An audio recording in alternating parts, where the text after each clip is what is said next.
Today's episode of the Occasional Podcast is sponsored by Atocha Design. Atocha Design of New York handcrafts heirloom quality furniture for storing records and audio components right here in the U.S. From cocktail tables to their series of record cabinets, Atocha Design makes high-end furniture that not only allows for quick access to your vinyl collection, but does so in a way that is both beautiful and functional.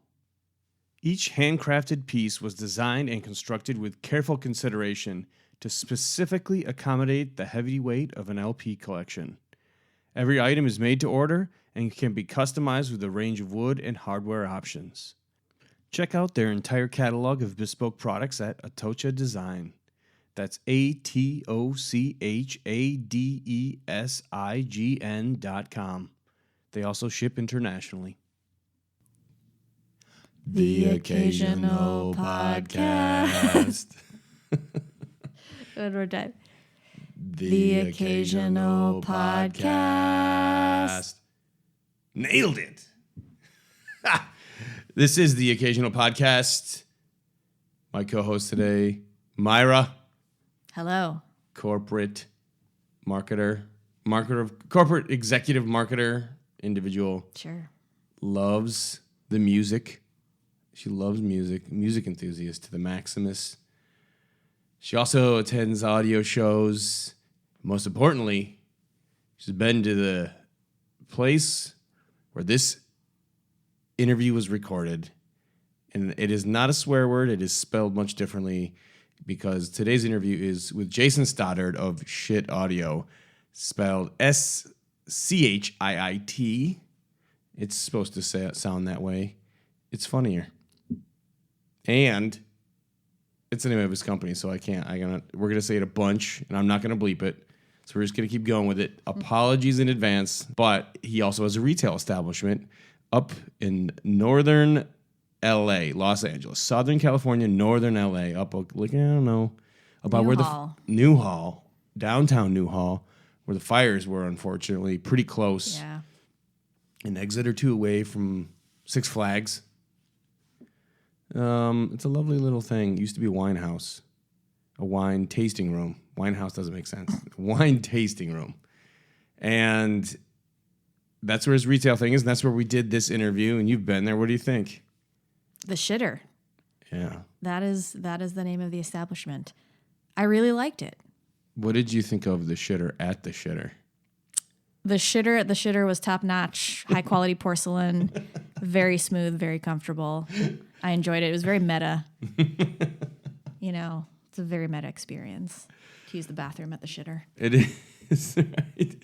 So they have a 2-channel listening room because they got some new 2-channel stuff. And they also have, of course, their bread and butter, tons of headphone amps, DACs, all linked up to individual sources. There's just a long table and a very long list of headphones that you can try out. If you're a headphone enthusiast, this place is your nirvana because they have every headphone there on the wall. It's like a pegboard just filled. Lovely time. And then a ton of amps to try out. He's got tube. He's got solid state. And they have a nice cross-section of all this kind of stuff, and they're known for their budget stuff. It's not super-duper high-end in there, although they would definitely say it sounds it, So they have the 2-channel room is where we recorded this, so it's a little more soundproof. And it's a fun time up there in Newhall. Opened just a couple months ago, I think, if I'm not mistaken. And their manufacturing plant's actually not too far from there as well. So their offices, not too far. Also in Newhall? I believe so. They got a thing going on in Newhall. Yeah. So if you listen to any one track at the Schiitr, what would you choose? Yeah, I think that I'm a big fan of yacht rock. So that's usually my go-to is men with mullets and mustaches. That's my jam.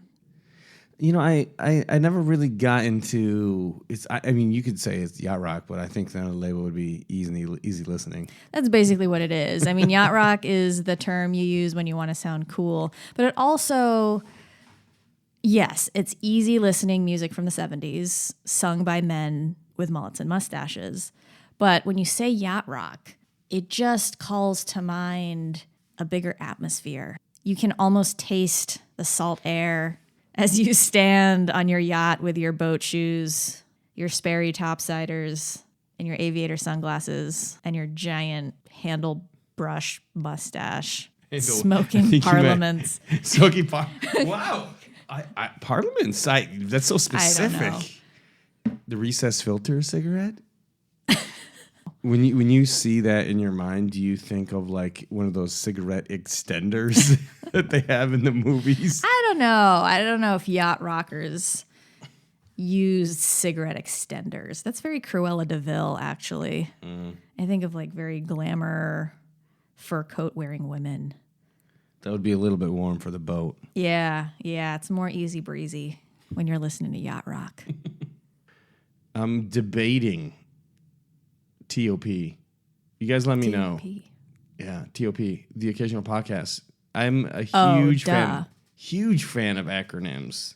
Love them. Yeah. You down with TOP? Yeah, oh you know me. It works. What's up? You've unlocked it. So now on to the interview. Jason Stoddard of Schiit Audio. Jason Stoddard. This was a good interview. Yeah. It was really interesting. Schiit Audio, it's not just a swear word anymore. Dang, I just came up with that. That's so good. Full of good one-liners today. Copyrighted, registered trademark. Sorry, Jason. Sorry, Jason. Jason Stoddard, live from the Schiitr. It almost sounds like like a demented album. Let's do it. Spin it.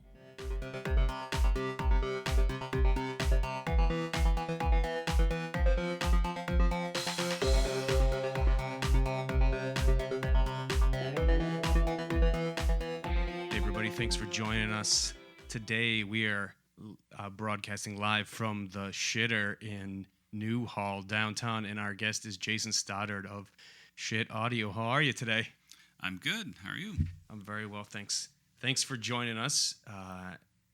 Jason is the head of a company and co-founder of Schiit Audio, based out of LA. We're on the outskirts here a little bit.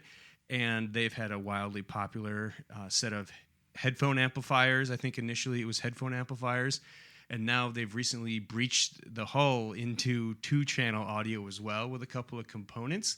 And I just wanted to kind of pick your brain, Jason, about the history of your company and what's been going on with you. So just to kind of kick things off, the name, Schiit Audio, it's pretty interesting. Can you enlighten us as to kind of how that name came about? Before I did Schiit, I had an ad agency for 20 years. And, of course, imagine going to a client and saying, hey, you got this new company, you're going to be doing electronics, you really should call it Schiit Audio. After you get thrown out of the meeting room, it wouldn't go well. So why do we call ourselves Schiit? Well, it's funny. When I was starting this up, again, I had an agency. We were doing this in the garage. We were doing this off hours, and it was eating up all my time. So I was probably working, 16-hour days, between the agency and doing prototyping for Schiit. And so when my wife asked me, hey, you want to do this? You want to do that? I was always like, well, no, I got shit to do. I got to work on this shit. I got to do this shit. I got to do this other shit. And finally, she just got totally exasperated. Lisa did, and she goes, why don't you just call the company Schiit? And I sat there and went, that's like the stupidest, wait a minute. We don't have a lot of money to start up. We were literally starting in a garage, and we didn't have money for advertising. And it's like, no one would forget the name. Yeah. And you might be able to play with it a little bit. It sounds maybe a little vaguely Germanic, who knows? And so we kind of just started running with it. And ever since we announced, everyone who has gotten past the name, they're like, wow, this is actually really good shit, which is, I guess, kind of what we're going for. Yeah, I mean, and just from where I've seen too on Facebook and social media, everybody loves to join in on the fun. I feel like there's that kind of word crafting around there. I feel like there's still ground to be broken, but a lot has been covered, A lot has been covered. In fact, they were covering more of it today at HeadFi. So you got the name down, and then what kind of happened next for the company in terms of putting it together? And well, let's dial it back just a little bit. what did you do before that? Because you do have some more roots in high-end audio than just this company. Yeah, actually, great question, because I do. I started actually in audio. My degree is in engineering, electronics engineering, which makes it kind of odd that I did an agency. But let's talk about the whole tour and cul-de-sacs and all that stuff. While I was in school, I was getting into audio. I was actually building speakers and started playing around with electronics and doing stuff like that, and said, this is actually really what I want to do. I'd like to work for an audio company. Just out of school, I couldn't work for an audio company. It was in the middle of one of the periodic engineering downturns that we have. Believe it or not, for everyone who's like younger, there are engineering downturns, and it's hard to get jobs. I came out in the middle of one of those, and it's like, well, I can get a job for Magnavox, which was not audio. It was actually government contracting. They were doing like spread spectrum communication systems. So I took that, but I was always looking for audio. And eventually found a job at a little company called Sumo. Some of you guys may remember that. It was a company started by Jim Bongiorno. It was an offshoot of SAE, an offshoot of Great American Sound, a bunch of the real kind of foundational audio companies. And Sumo at that time was owned by Caliphone. And I came in, and I was kind of brought in to fix some trouble they were having with an amp they had just launched, and also to basically carry the line forward. And so I did a bunch of stuff at Sumo. Sumo, paradoxically, was located right next to another little company called Theta Digital, and it wasn't that little of a company. Actually, everyone kind of knew Mike Moffat back then in digital. And so we started talking, and Mike kind of said, well, you should design some stuff for us, and things went back and forth, and eventually I ended up doing a little bit of work for Theta. Actually, I did the Cobalt 307 DAC and the Gen 5, actually the output stage. And you and Mike were working together on those projects? Yes, okay. And I was also doing some marketing for both companies, both Sumo and Theta, and it was funny. The audio was getting into be a weird place at that point. The prices were starting to go crazy, and Mike was kind of going, I don't like this new kind of super high price regime. I don't want to play there. And he was thinking about taking a break and doing some home theater stuff. And I'm like, the agency thing seems kind of fun because I don't have to do prototypes. I don't blow up. And, it seems pretty easy. So after doing that completely idiotic move and starting my own agency and starving for a couple of years, we kind of figured out how to do it. And we had a good, 15 to 20 year run after that.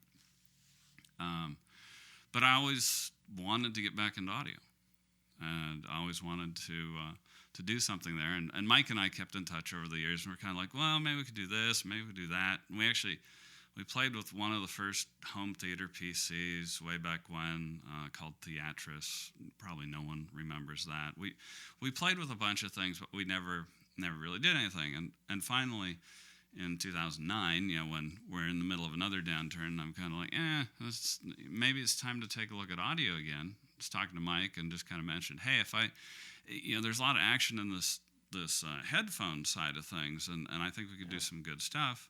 Would you like to do a DAC for that? And he's like, yeah. Get back to me if you do a company, whatever, because he was doing other consulting. Uh-huh. And so I designed a couple headphone amps, and we launched. And when we started getting orders, I said, "Hey, Mike, I think we might actually have a company here again." Yeah, because right around the time you guys launched, it was almost serendipitous in a way, because that is kind of where things really started to get hot. I feel like right around that time, there weren't that many headphone amps around. I mean, Ray Samuels back in the day did like some IM stuff, and he had some, and it was just a couple of guys. And all of them definitely dabbled in the higher price points. When you guys got into the market, I feel like it was the right time, the right place, and people were looking to kind of expand at that exact moment. Yeah, and we focused on the lower price points to start. I mean, it was very disappointing when I wasn't able to do the original Asgard for $199 instead of $249. And back then it that sounds kind of high these days in an era of $99 Magni 3s, but back then it was actually a lower price point, and it was a little shocking. Yeah. So you guys got the company started, and you can correct me if I'm wrong here, but from my just external kind of vantage point, it feels like the company has had some pretty good success in the past 3-4 years. Would you agree that you guys have been doing well, or how has the the company either met or exceeded your expectations of where you wanted to be? If I was going to go completely corporate for a second, I would say it has vastly outperformed my expectations. In fact, we had originally envisioned this as kind of like a hobby business. The agency was doing fine, and it's like, yeah, we'll play around with this, and heck, maybe we'll even just do like a little add-on in back of the house, and we'll like house the whole thing back there. In between thinking that and like having 3 people like working full time in our garage and starting to think about, the HOA eventually is going to get really, really unhappy about this. It's like then we moved out and grew and now we're in about 15,000 square feet and still growing. Actually, growing more than I expected this year, considering that we didn't have a lot of like really huge intros. I don't know if anybody really knows everything, but do you think that given your success in such a short time period, do you have a grasp on what your specific appeal is, like what you've done, and what do you think has really kind of garnered that success for you guys? Actually, I think a lot of it is the name and the brand, and brand not in like what it looks like or logos or anything like that, but just that we're kind of forthright. We're one of the first brands that kind of just went out there, especially into the smaller communities. What we call micro social. Like we go to HeadFi, we participate there. We've interacted a lot, and then I got this crazy idea a few years ago to turn it into a book and serialize it on HeadFi. So a lot of people know what we're doing, and we're very straightforward. A lot of companies like to say, well, if you do this, you're going to hear unicorns and and rainbows, and it's going to be wonderful, and et cetera. And we're like, well, we don't comment on that, and we don't try to upsell people, and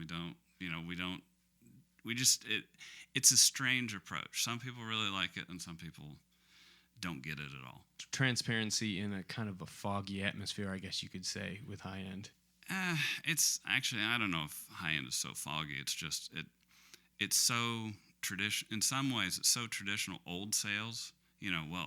If you start here, this is good, but this is better, and this is best. And of course, best is always the highest price, and best has like additional add-ons that make it even better, bester, and that's even more money. And it's like we're kind of like, well, no, actually, you could probably just get a Magni 3 and you're done. I remember if you want to buy more expensive stuff, we make a lot more expensive stuff. I remember when we were at the launch of one of your products, and I had asked you, I'm like, well, hey Jason, I'm looking at this product you just launched, and it's kind of overlapping with another product you have, and I was like, this is going to cannibalize, and you're like, well, we're just going to have to see what happens. Like, it's not this tiered upsell feature set, boom, boom, boom, where it's a push up the ladder constantly with you guys. It seems like you guys have more expensive stuff, but it's not force fed really. And it's a little good and bad because people do get confused by our line. The line's big enough now. A lot of people are like, so what the heck do I need? Depending on their headphones, sometimes we can recommend something great, and sometimes it's like, well, pretty much everything works. Do you want to deal with tubes? Do you want the certainty of solid state? We try to narrow it down like that. But we do a wide range of stuff, and a lot of my focus now is like when we introduce something, like, does it make sense? Does it cause additional confusion? Does it overlap? Should we be making products go away? Like we collapsed the Magni line from a Magni 2 and a Magni 2 Uber to just a Magni 3, and it's done. I'd love to do that with Modi. Guys, don't get too excited because that's like way out in the future if that happens, because getting like a $99 Modi 2 Uber is not as simple as the Magni, to put it mildly. So, given your budget kind of aspirations, what is the cheapest product you think you might ever produce? I mean, is $99? I think it's about there. I mean, if it's made entirely in the U.S., like we're doing, then that's pretty much it.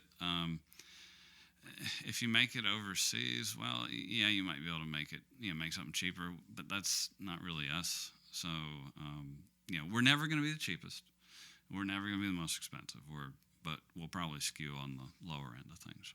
So how you've released some definitely flagship, what I think a lot of people consider audiophile price point DACs and your ladder DACs and that. Do you feel like, inversely, come to the budget side, how high do you think that you might go someday? I think that we're at that. Okay. I think Yggdrasil and Ragnarok are probably the most expensive products we want to do. Honestly, I'd like to do everything at 3 figures or under, but that's not realistic for some of the products. So I have to ask, we recently you guys kind of had a little bit of a ribbing, I think, a kind of a fun joke you did with Stereophile. Do you care to elaborate on that at all? Oh, Stereophile, yeah, that was great. I mean, they actually gave us a wonderful idea for new ads because,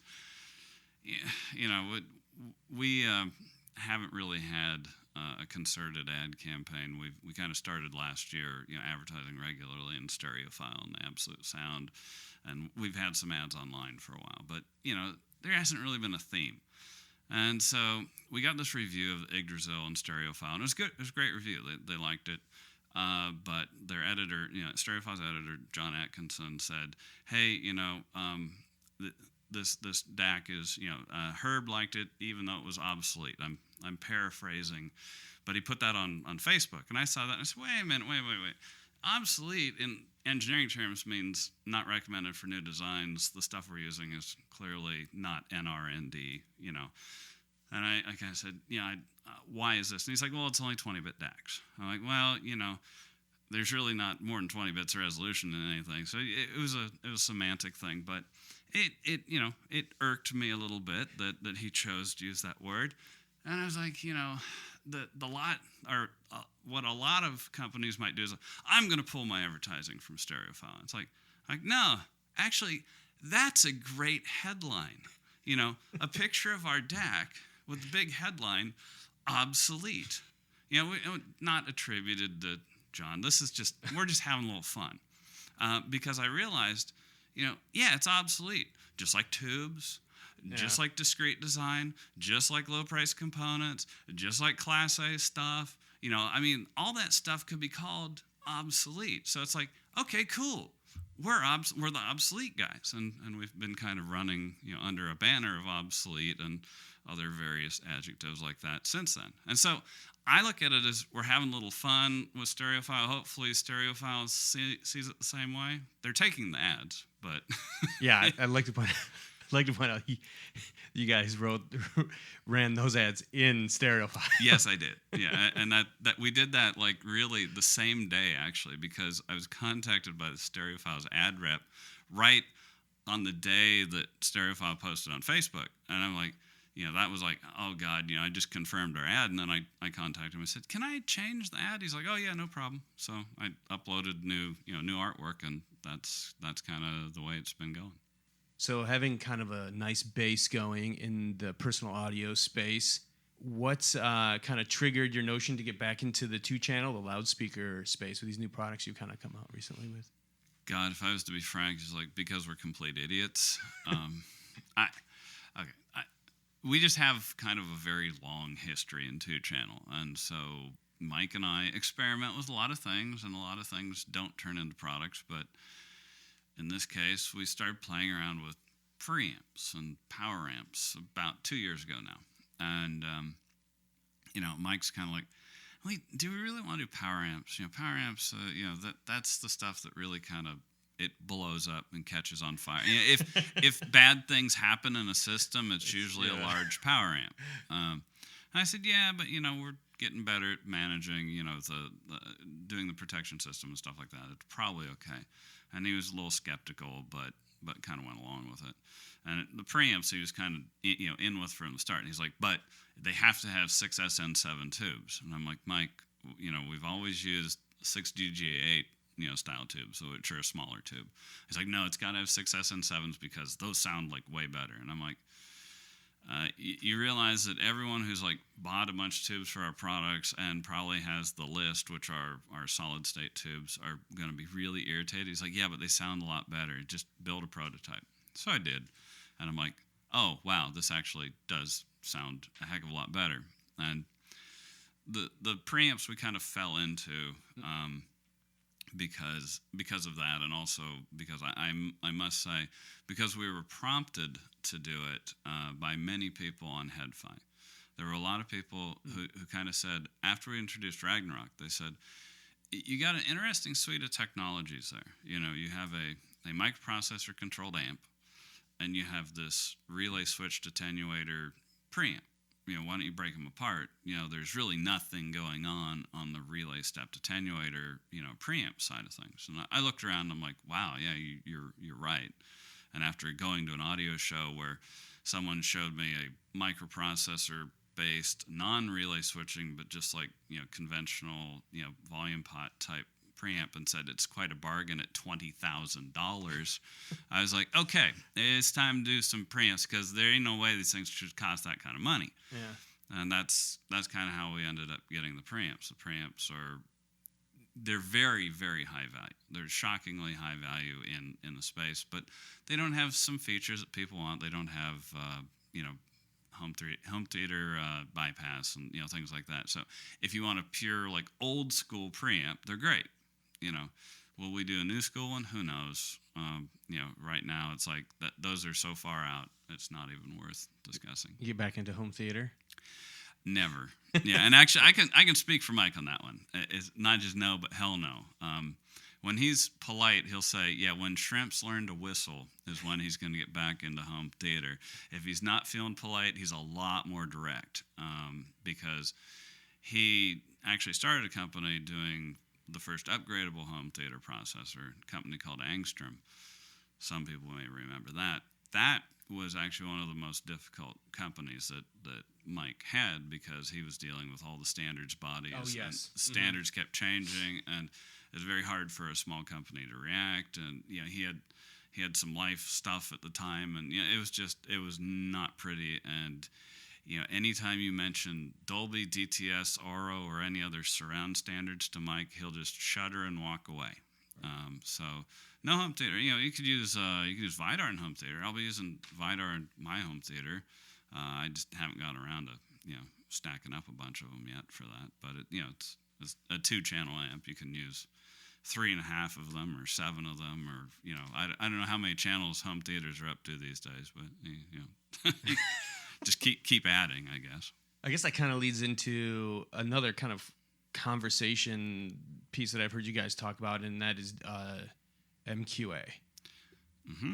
So MQA is not unlike, I guess you could say, some of the Dolby Digital things from home theater, in that it has to be decoded at the source.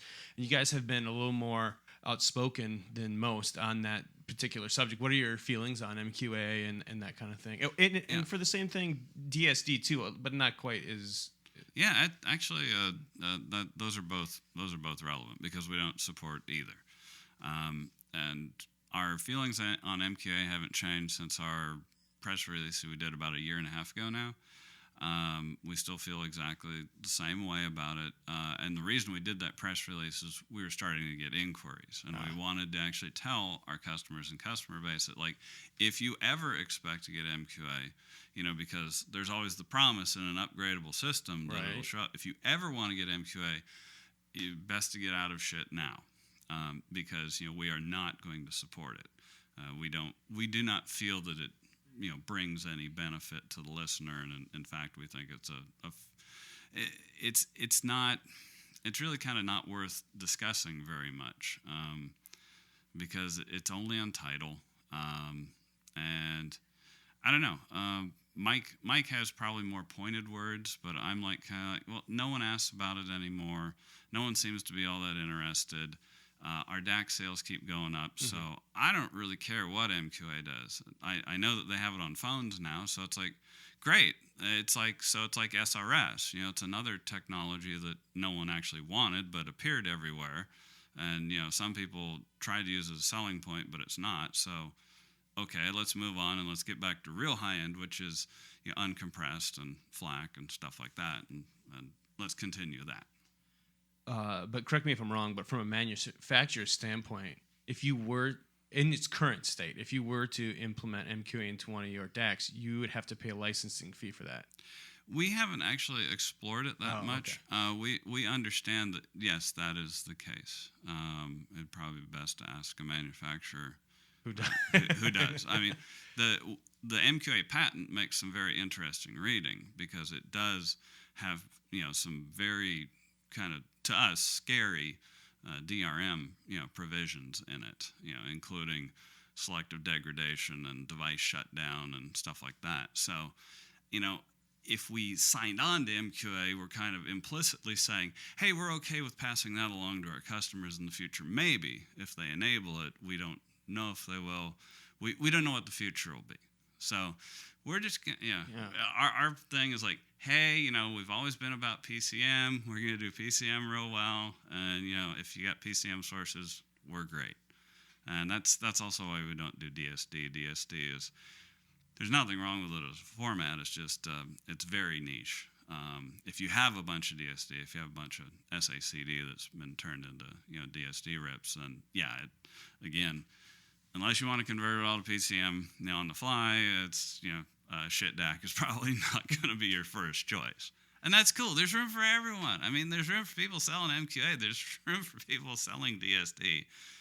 There's room for PCM is still, 99.9% of the market. There's plenty of room for PCM. Yeah, I always thought the funny thing about DSD is that no one really has it, but so many people like to see it on that feature set just because of the exclusivity of it. Like, for those who don't know, it's like DSD is not generally widely available for songs that everybody loves.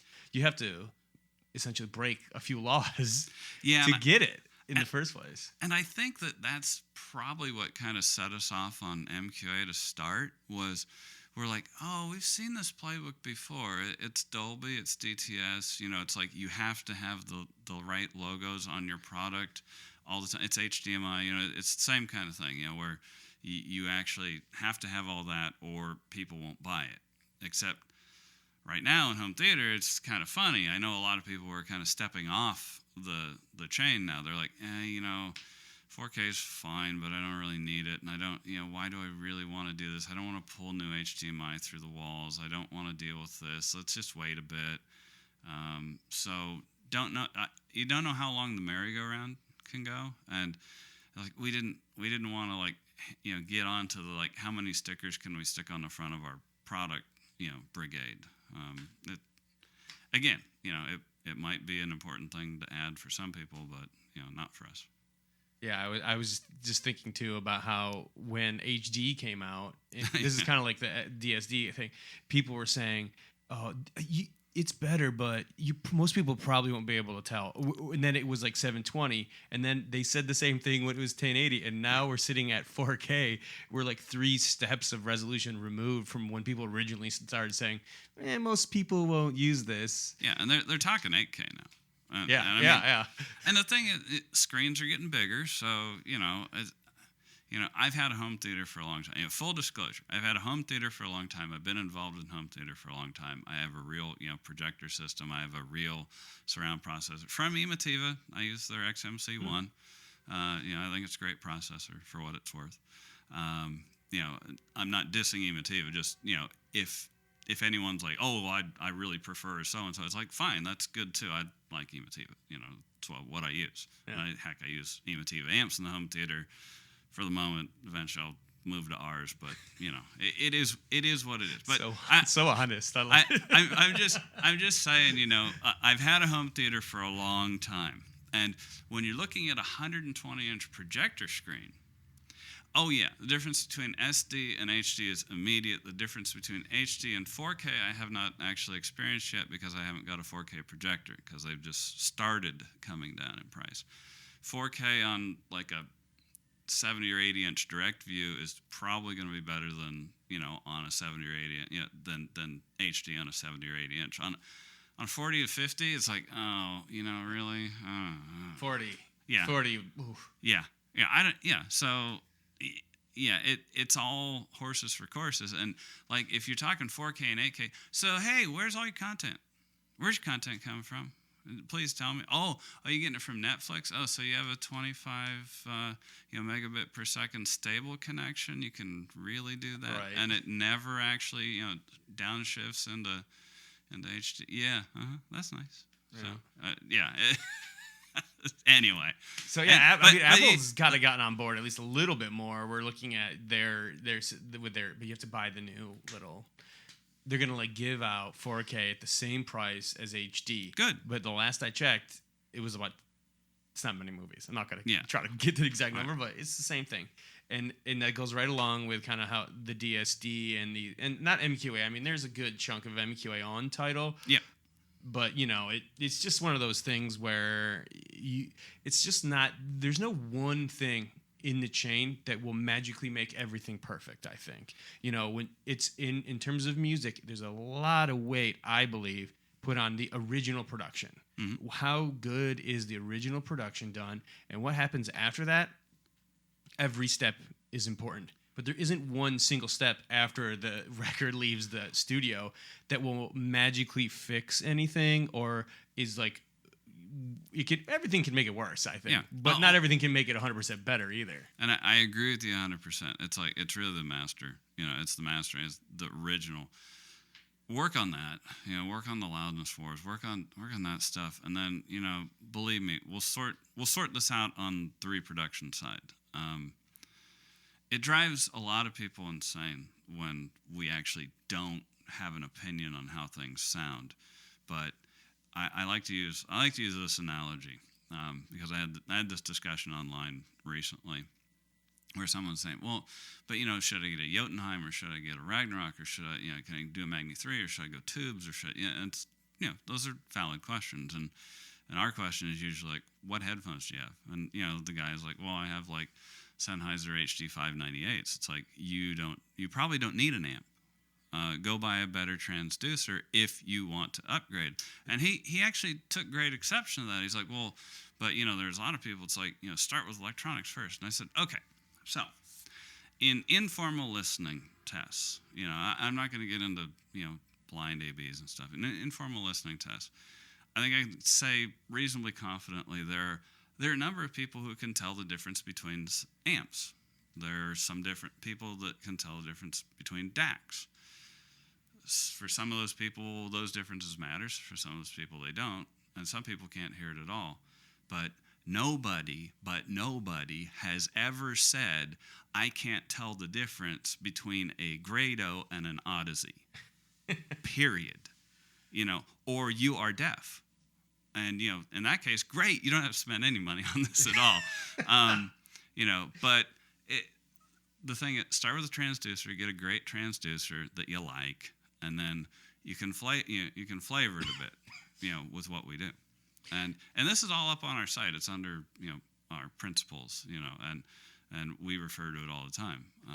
And that's one of our things. Like I mentioned, we don't do the hard sell. We actually don't have sales. There's nobody at Schiit with the title of sales or the function of sales. There's no sales. Everyone just kind of comes and buys, or comes and asks questions and buys, or comes and goes away. And that's about it. Do you have, I know this is a little bit granular, but do you, in your mind at least, have a kind of a budget alignment that you recommend people, given the price of your amps? Do you say, if you have, and this is a pretty simple equation, how much % on the transducer, how much on the amp, how much on the source? Let's just stick with those three for now. Actually, great question. And we don't have an actual hard number, but I will always say, spend the most on the transducer. Spend the most on what is actually making the sound. If I was, doing a $3,000 pair of headphones, I don't think I'd want a $30,000 amp to go with it. I might want a $300 amp, a $1,000 amp, or maybe if it's fantastic, a $3,000 amp. But I couldn't see myself spending more money on the front end than the transducer. Yeah, I agree. I think always in the case of 2-channel, the most on the on the speakers, and then amp and source, and these kind of things are a bit tertiary. And if you have the budget, if it's getting, if the whole thing's getting up there, I do think that cabling is something that you should look at once you're to that point with the other components. Do you have any kind of opinion on the cable argument? Because a lot of audiophiles love to discuss things to death. That's definitely one of the points. Do you lean one way or the other?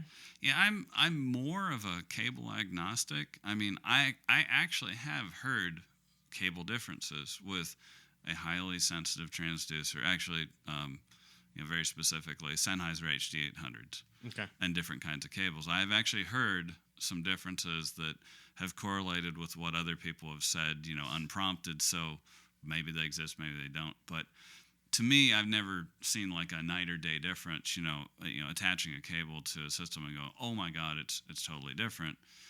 Whereas if you go from say a very low power amp, if you go from something that's 10 to 50 watts and not really designed to drive really reactive loads, and you got something that's like mono Vidar is 400 watts, something like that, that's going to be actually a fairly significant difference. You'll probably hear and enjoy that.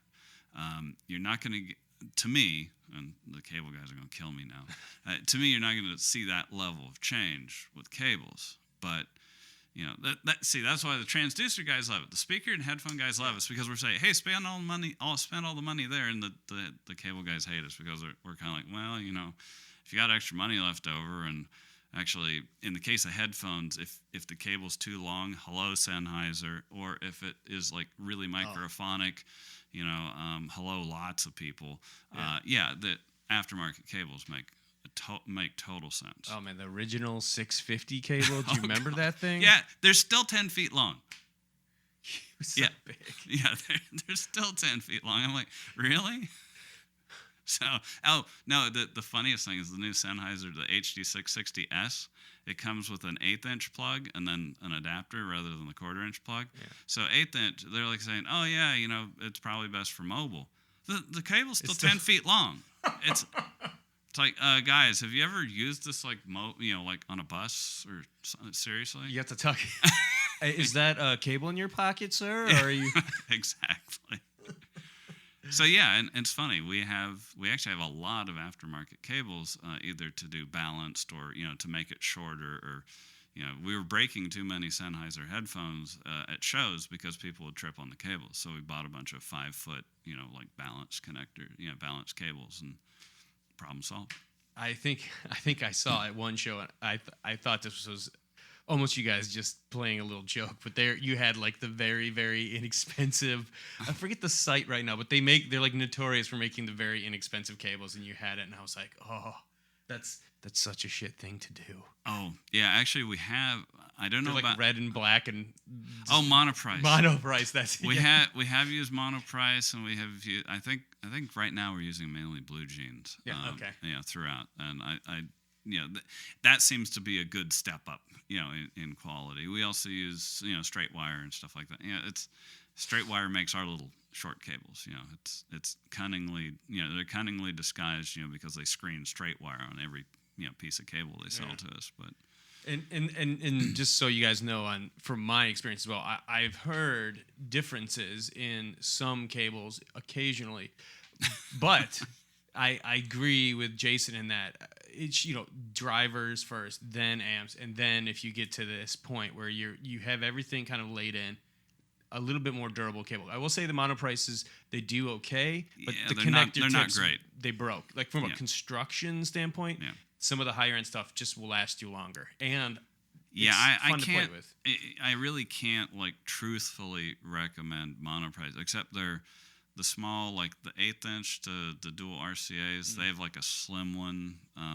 That one's actually not a bad cable. If you're going, say, like from a full of 2 to another source, something like that. But a lot of their stuff, I think I would step up and buy something a little better. Monoprice is the only cable that has ever actually physically pulled an RCA jack shell out of our chassis. So there you go. Wow. Yeah. I just want to thank Jason for jumping on the show with us. If you'd like to check out more of Schiit Audio's products, the website is www.schiit.com, and they ship direct. Do you guys have a dealer network, or? We don't have a dealer network. We have a worldwide distribution network. They usually work more like we do, in that you'd probably be buying direct from the distributor rather than through their dealer network. And then we also have what we call the Schiitr, which is we have a little captive retail store in downtown Newhall. So if you are in the LA area, and if you got a car or you're near the metro rail, you can come up and actually hang out with some people and try pretty much everything, including we have the turntable prototype here right now, the upcoming turntable Soul. As yet unpriced, but it's here for people to play with, and everyone seems to have been enjoying it so far. And they have separate rooms. One is for listening to pretty much every single rig you have in terms of headphones, with a nice wall of headphones. There's got to be at least 12, 18 pairs in there. Yeah, and we're going to add a couple more. I know that we need some of the newer Sennheiser, the newer Mr. speakers. We're adding some of the newer Odysseys as well. So, but right now we have a good selection of pretty much everything. And then in their loudspeaker room, they have their 2-channel stuff set up and some more of their high-end DAC components. But also, I believe they're rolling with the LS50 from Kef. Yep. And then a Salk. What model Salks? The Salk Song 3s. Which is... We like to exhibit with Salk. Their stuff seems to sound really good with ours. And the Song 3 was the first speaker we exhibited with. One of our tech support guys bought the pair that we exhibited with. Then we bought another pair here. Mike actually asked him for a modified pair and got that. And now the Song 3As are like what Mike asked for. And I understand that's their best-selling speaker right now. So, yeah, it's funny. They're a neat company, completely different from us, where we say we do it kind of one way and that's the way it is. They're like, well, how do you want it? What color, do you want these options? That they will fully customize everything, and it's kind of cool for speakers, for something that's furniture and large. Yeah. Kind of makes a lot of sense. Do you have a favorite pair of headphones? Yeah, I go back and forth. Actually, the Mr. speakers, Ether Flow opens are always near the top, as are the HG800 S's, as are the Odyssey. I haven't made it up to the LCD 4s, but the 2s, the 3s, and some of one of the newer ones I heard, I think the MX4 was pretty neat. But those companies, they seem to have the same problem we do. Their lines are getting big, so it's like, heck, I don't know. Well, I appreciate all your time. Thank you so much. Cool. Thank you.